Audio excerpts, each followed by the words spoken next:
টি-20 বিশ্বকাপে কি তবে ভারতের সূর্য অস্তমিত? দক্ষিণ আফ্রিকার কাছে ৭৬ রানের বিশাল হার। গ্রুপ 1-এর পয়েন্ট টেবিলে ওয়েস্ট ইন্ডিজ আর প্রোটিয়াদের দাপট। খাদের কিনারে দাঁড়িয়ে টিম ইন্ডিয়া, কিন্তু এরই মাঝে বোমা ফাটালেন অস্ট্রেলিয়ার বিশ্বকাপজয়ী অধিনায়ক মাইকেল ক্লার্ক।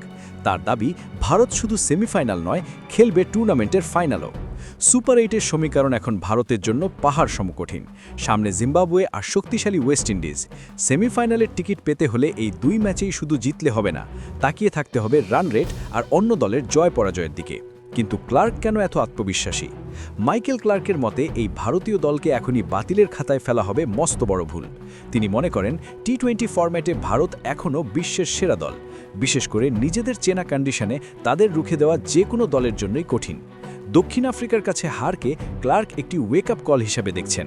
তার মতে, বড় দলগুলো জানে কিভাবে চাপের মুখে ঘুরে দাঁড়াতে হয়। জিম্বাবুয়ের বিপক্ষে ভারত নিশ্চিতভাবেই ফেভারিট হিসাবে মাঠে নামবে, তবে আসল পরীক্ষা হবে ওয়েস্ট ইন্ডিজের বিপক্ষে। ক্যারিবিয়ানদের হারানোই হবে ভারতের সেমিফাইনাল ও ফাইনালের পথ প্রশস্ত করার মূল চাবিকাঠি। বর্তমানে পয়েন্ট টেবিলের শীর্ষে ওয়েস্ট ইন্ডিজ আর 2-এ দক্ষিণ আফ্রিকা। রান রেটের মার পেছে ভারত এখন মহাবিপদে। এক হারেই সব ওলটপালট হয়ে গেছে। কিন্তু ক্লার্কের চোখে পরিস্থিতির পরিবর্তন হলেও ভারতের ফাইনাল খেলার সম্ভাবনা এখনও সমান উজ্জ্বল। আপনার কি মনে হয়, মাইকেল ক্লার্কের ভবিষ্যৎবাণী কি সত্যি হবে?